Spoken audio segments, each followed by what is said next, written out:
Hello. Sorry, just trying to fix everything. Happy Tuesday. Happy Tuesday to everybody. Everybody. Anybody who's watching. Okay, there we go. I apologize because going live, has some negative aspects to it. And one of them is that my dog might bark because I hear some kind of truck coming in the distance. He starts barking like we're under attack. So if that happens, I apologize. But I wanted to come on. I'm Bree. First of all, for anybody who stumbles upon this live and hasn't been to my channel yet, welcome to my channel, Just Breizy. If you're not a subscriber, I would love for you to become one. Just be sure you hit the bell so you don't miss out on things. I try to go either live on here not live once a week yet. I try to post on here once a week. A lot of my stuff is usually edited that I do on here, whether it's an edited vlog or an edited parody. Hi, Nate. How are you? Or I might be doing a video that's edited about something that I'm really passionate about and want to bring awareness to. And I also talk a lot about mental health, not from a professional standpoint, but from a personal standpoint. I have a lot of videos on here about my own struggles with anxiety and things that I've done to sort of combat that. And lately, I've been talking, whether it's here or on Facebook, Just Breizy, I've been talking a lot about seasonal affective disorder, otherwise known as SAD. And I've been talking about that because I've really been, I'm going to use the word suffering from it. And suffering is a strong word, I realize, but it's pretty accurate if I'm being honest. I was talking the other morning on Facebook about how I used to suffer from anxiety, and I don't feel like I suffer from it anymore. I struggle with it. I definitely have days and moments where I'm like, but I don't feel like it's suffering. And right now,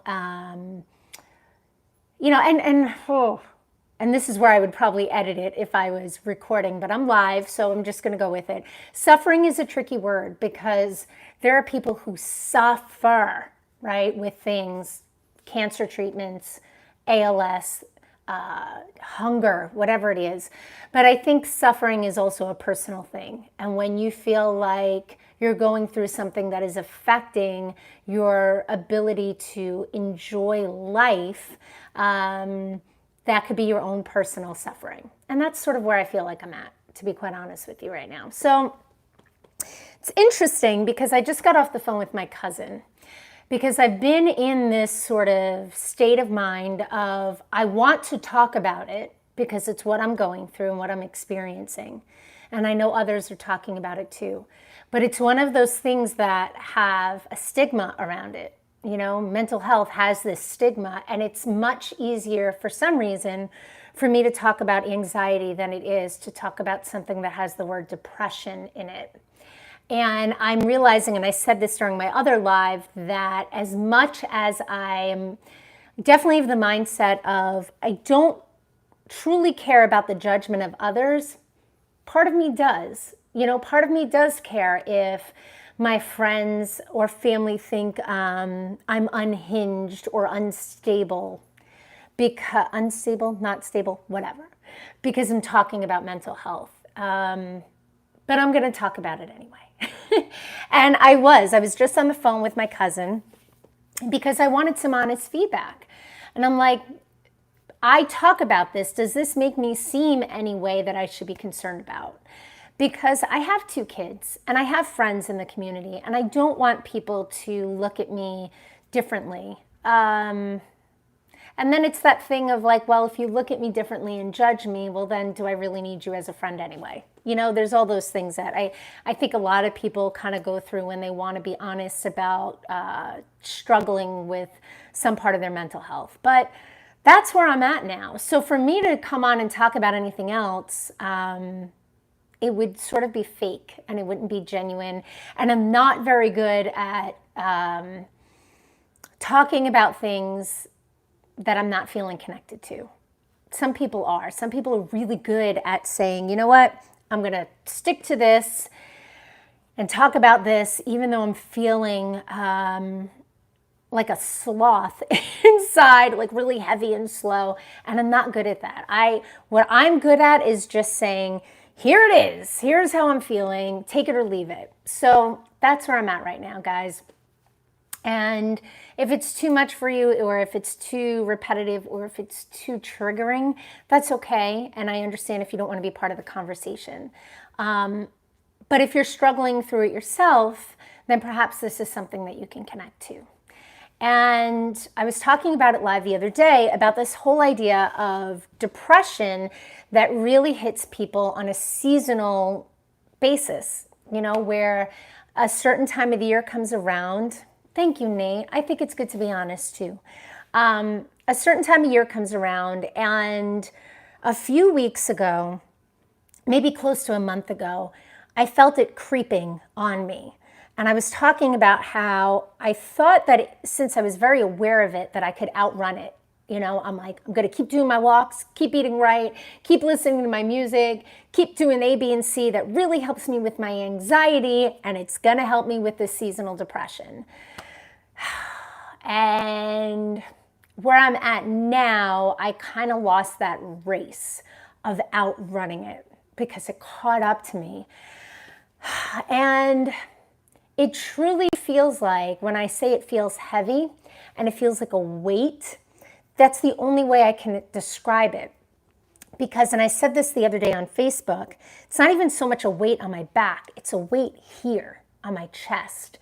And it's like wearing a baby Bjorn with like a 90-pound sloth in it.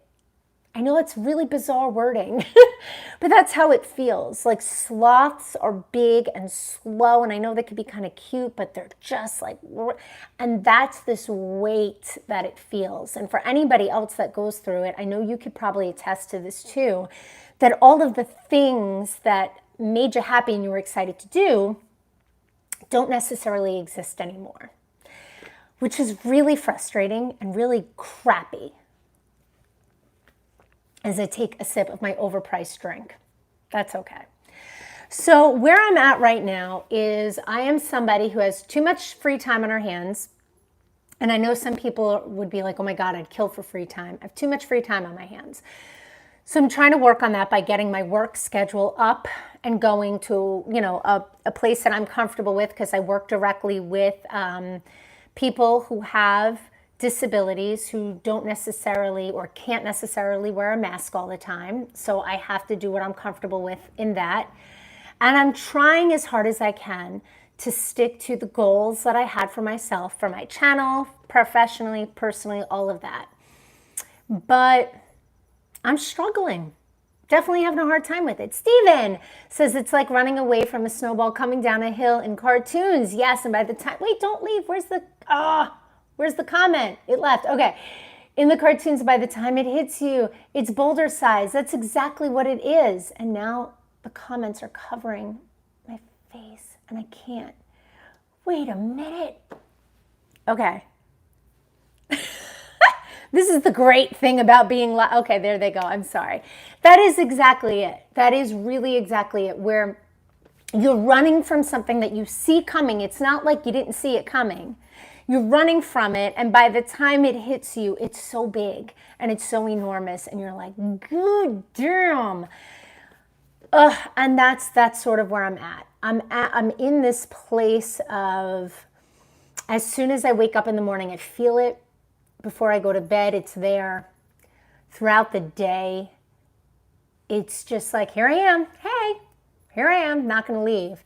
And for those who may not understand about seasonal affective disorder, a lot of people think that it's, oh, you're sad because it's getting dark earlier.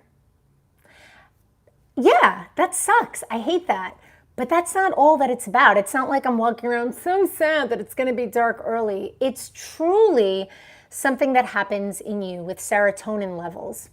I've just been kind of reading into it, trying to figure it out, because it's such a change that goes on inside of your body, where I'm just like, what the F? And it makes you feel well, for me anyway, like at the height of my emotions and emotions that I don't want to feel all day. You know, it's kind of exhausting to feel frustrated, upset, like you could cry, like all day. That's exhausting to feel that way. Nate, I saw that you just commented. There it is. Nate says, my sister and my teacher both complained about how they don't feel like doing much. I think it's that time of year. It's not, I'm sorry, I don't know. It's not all of it. I think it's kind of like how I get tired before the rain. Yeah, it's interesting because a lot of seasonal depression, or things that people experience seasonally, it has the word seasonal in it, right? So it has to do with time of year. It has to do with environmental changes. It has to do with all that. But I think what happens is that when people don't go through it themselves and when they don't understand it, they just see it as that, right? As, oh, it's this sadness because of the time of year. Wah. But it's truly, I'm sorry, I'm taking my shoes off. It truly is like something that changes your chemical makeup. It's really what it is. It changes the essence of who you are, you know? Oh, the FedEx man. He is my enemy during lives. Because here, well, Steven says, does it usually hit you this early in the season? It does. You got to go right now. That's okay, Nate. It does. I have found that it usually hits me the beginning of fall and then sticks around for the winter. And it's so interesting because last year when I started doing like my lives and my videos, I spoke openly about anxiety. But I have to look back, I don't think I really touched on this. And part of it was because of shame. I felt really shameful. I felt really embarrassed. I felt really like I was going to be judged. I felt really safe talking about anxiety, which is bizarre. And I think I felt safe in that because, like I was saying on Facebook the other day, I can label the crap out of my anxiety. I really can. I could talk about my triggers and my history of it. Oh, good. FedEx man, go to another block. Walter, good boy. Good boy. And I could talk about it all day long because I feel like I'm kind of winning in that aspect of my life. You know, not that I don't experience anxiety, not that I still don't have a problem with it, but I feel like I have that under control so much more than this. This, I feel like, has control over me, and I hate that feeling. I hate, and I use that word sparingly because it's such a strong word, but I hate that all of the momentum that I had, all of the goals that I had, all of the motivation, all of the go, go, go, I don't feel right now.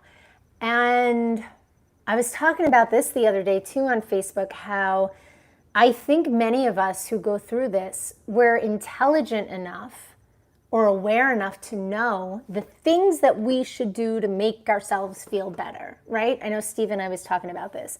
It's very, I think, and maybe I don't want to talk for everybody else, I think it's very easy for us to say, yes, change of diet, or a good diet, exercise, being outside, talking, all of that would make you feel better. I don't think that's where people are struggling and trying to figure that out. I think it's that going from I feel like this to here are the things that I need to do and getting through all of the space in between. You know, I'll be honest with you right now, it is very easy for me. My kids get on the bus, okay, 8:40ish, and I got to pick them up at 2:45. The fact that I'm not working right now and I'm not held accountable to a schedule, if I had that in the spring and the summer, I would get so much done, you don't even know. I would do a remodel on my house by myself. I would have written a book. I would probably have the sequel done to it. I would have had just Breizy merchandise up and like I am motivated. I can make the best use of that free time if I had it, but I didn't. I didn't have it then because I had the kids with me. But I was still like trying to crush my goals. The fact that I have free time right now, Nate says I have 5 minutes, but I think that the best way to go through it is to talk about it. Yep, to remember what you do. Wait, I'm sorry. The comments go, I don't know. But yes, Nate.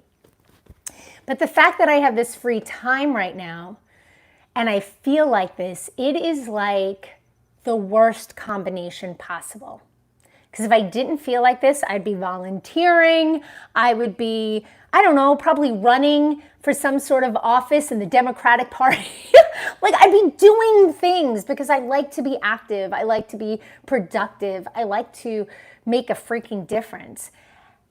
And my point is that it is very easy for me right now to sit and do nothing because the thought of doing anything like my walks that I used to love or anything productive is so difficult. It's so difficult. I can't, and it kills me because people that don't understand it and hear me say that are probably like, you lazy ass, just get off your ass. Just get off your ass. When your motivation to do the simplest of things is gone, it is like, I wish I had the words to explain it. It's like I will sit there now and I'll play this game with myself and I'll say, okay, it's 1 o'clock. By 1:30, you need to get up. You need to get up and you need to, Nate says, I kind of wonder if it's just a normal human thing that everyone has. I feel like it's laziness, but we know it's not. Yeah, it can feel like laziness. It absolutely can. And I definitely have this part of me that's just my personality, regardless of the season, where, and I've discussed this before, where I'm like, where'd I put my phone? Where'd I put my keys? I'm kind of like all over the place at baseline. But I wouldn't necessarily say that I'm a lazy person. I like to get up and go and be part of things and be in it and get things going and like, so that's why it kills me. It kills me to feel this way inside and to know that this isn't who I want to be. So you would think, and this is the other part, you would think if you have the motivation not to be like that, that you wouldn't be, right? You just get up and go and like do it, fake it till you make it type of thing. And there are days that I do that. There are days I absolutely fake it all day long because I'm waiting for that little switch to click back over where I'm like, oh my God, there I am. There's me again. I feel like me. And it's so draining when you don't feel like you.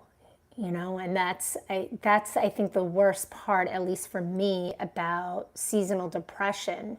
It's like, fuck, there you are. There's that part of you that comes around every year and that you really don't like. That's the other thing.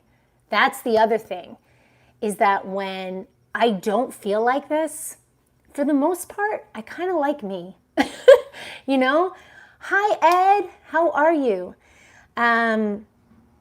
Yeah, when I am feeling good and I'm not feeling depressed, I kind of like who I am.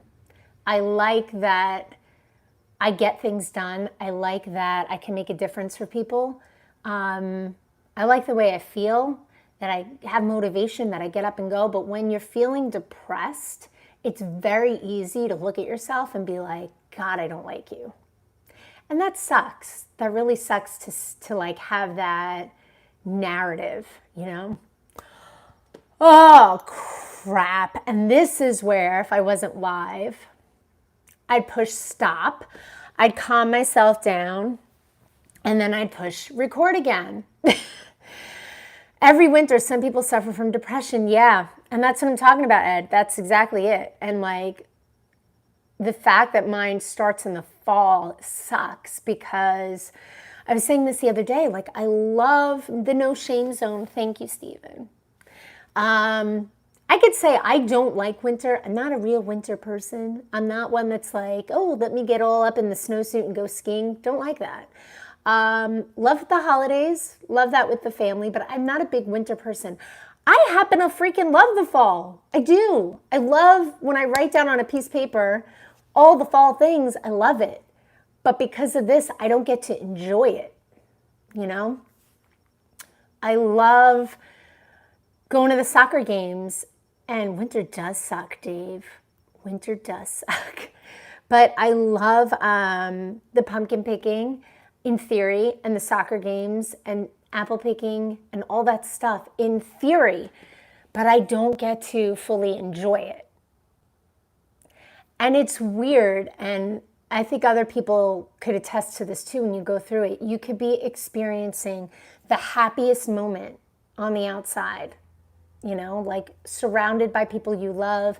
Like you can be laughing, smiling and laughing because something is funny to you, yet you still feel it inside. You still feel the weight of depression inside. It's like it doesn't freaking tag out and take a break. It's there. So anyway, so today I decided, just like I did last year with my anxiety, I decided that I was kind of sick and tired of feeling that way. And I called my doctor. And I called my doctor today. And it's always, I shouldn't say always, I had to make one phone call, but it was the same feeling that I had when I called to make an appointment about my anxiety. You call and the person who's taking the appointment says, "Oh, what's the matter? Are you not feeling well?"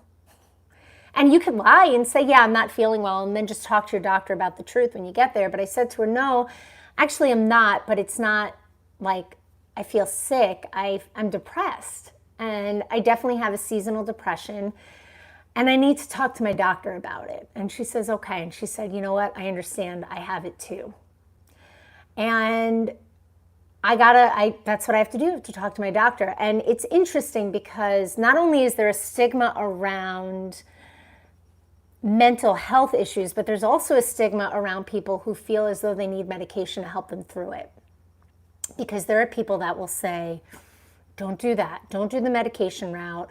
Meditate, do yoga, do this cleanse, do that." And I'm not downplaying the effects of those. I think they're great. But I think also people need to be given credit and not judged and not made to feel shameful when they say, "You know what? I would love to do those things, but to get me from A to B, that space in between A and B, I need some help.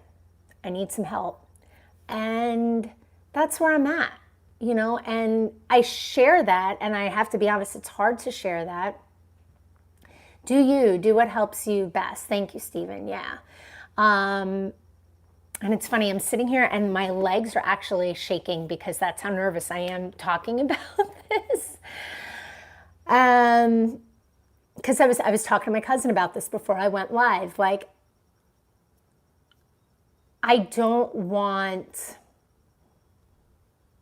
to worry about judgment. You know, I don't want it to affect my friendships with people. But then again, like I said, I have to think, if people judge me on what I talk about here, when I'm just talking about what I'm going through, then I don't really need your friendship, type of thing, you know? Because I have wonderful friends that go through similar things or don't, and that's okay. But say, "You know what, I'm here if you need," and that's all you need to hear, you know? But I think there's this stigma around people who realize that they might need a little help from their doctor and medicine in order for them to access the things that are good for them in life, you know? And I don't take medication lightly. I don't take, you know, the thought of doing that lightly. It took me many, many, many years to talk to a doctor about Lexapro for anxiety, because I realized, for me anyway, that doing all the things that I knew would help wasn't helping me enough. And now that I take that, I'm able to do those things that help me even more, because that little tiny pill has just brought my anxiety down enough for me to access the things to help me even more. And that's sort of where I'm at now with this. You know, I think there are people just like me who have had the mindset of, well, it's seasonal and it's only temporary, and all of those are true. So just ride it out. But then when I think about the amount of time that I spend riding it out because it's seasonal, the amount of time I spend not being me, the amount of time I am not the mom that my kids need me to be, that I don't get to enjoy life, like that's not okay. It's not okay that just because it's temporary and it's seasonal that I shouldn't be able to help myself through it. So that's what I got to do, So I made my appointment. I'm going to go talk to my doctor next week, be honest with where I'm at, and say I'm at a point that I would like to try something that might just help me through this. And to be honest with you, I have the same fears that I did before I started medication for anxiety. I have the same fears of side effects, of it changing my personality in a way that I don't want it to, of long-term side effects. But part of taking medication or making a decision to take medication is also being responsible about it, right? It's being responsible about asking questions to your doctor and doing your research and feeling comfortable in the decisions you've made and knowing that if something doesn't work, well, then there's something else you can try. And not that I'm shoving medication at everybody like, oh, you need to be medicated, because you might not need to be. But if you feel like you need to be, then that's okay too. That's okay too. But yeah, that's sort of like, if I was going to do a recorded, edited vlog, that's what it would be about right now. That I'm at a point where I need some help with it. And so I'm going to go and do that. And I also realize, I have to also realize in all of this, Jimmy Fallon, if you see this, know that I love you. That I'm well aware of the fact that my work schedule not being where it usually would be is adding to my depression more so than probably I would be feeling like, even if I was working full time right now, because I've done this in the past, I would still be feeling this way. But the fact that I'm not is making it more and more difficult for me. So I'm aware of that. I'm aware that once I'm able to change some factors in my life, it will be a little bit easier to manage. But right now it's not. And right now it feels really crappy, Yeah, but that's sort of what I wanted to share today. The part of my whole journey in mental health, that's where I'm at. And I know, I just want to, I guess, encourage other people too, that if you're struggling this time of year, or if you're going to struggle because the winter's coming up, and I know a lot of people feel it through then, it's really easy to just sit in it and let it take you over. Yeah, that's really important, Stephen, is to focus on the things you have control over. I try to remember things like that on a daily basis, because if you don't, you can feel, and I had this moment this morning, you can feel so out of control, and then you can spiral, and then you can feel really overwhelmed, because when you're feeling depressed, it feels so out of your control that it could be really overwhelming. And that's a really good point. Oh, thank you, Dave. Thank you. I appreciate that. But that's a really good point, is that when you're feeling really down and low, and it's not just about feeling sad. I just wanted to make that clarification too, because somebody had said that to me. Is it just like a really deep sadness? It's not. It's not just deep, for me anyway. Again, I don't want to talk for anybody else. For me, it truly is this like feeling of heaviness and weight and just like, bleh. There is definitely sadness to it, but it's not like I'm like I said, I can feel it when I'm happy, and I can feel it when I'm having a good time. It's just taking away a lot of that joy and feeling really heavy. I don't know if that makes any sense, but yeah, it's just really important to not let it consume you to a point where you give up. And you just say, all right, well, come for me, and eventually you'll be gone,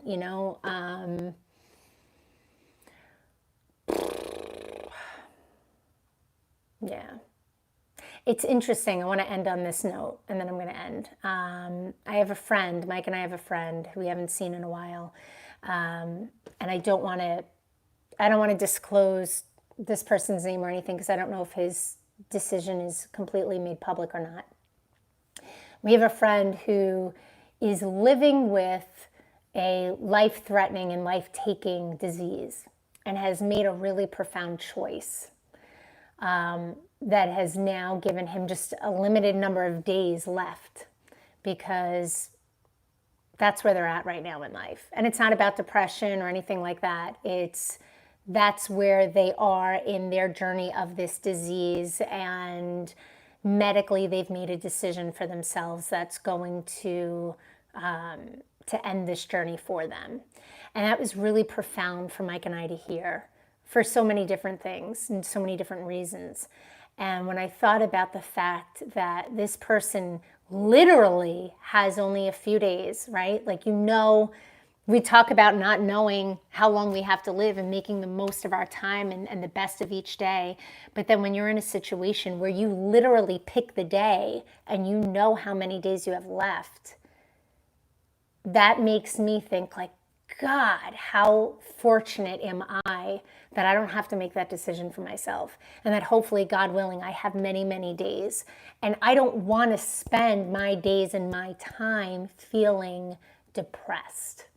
I don't want to do that, so I have this person that we know that has made the absolute most of their life with all of the obstacles they've had with their sickness. And that hits home. You had to do that for your dad in February. Yeah. Yep. Oh, and it's like, when you see somebody in that situation that so badly wants to live, they want to live and they want to have that time, and they just don't have it, and they realize that, and they want to kind of go out on their terms, it makes you really look at your time and your life and what you're doing with it and cherish it, and just say, God, like, time is such a precious and valuable entity.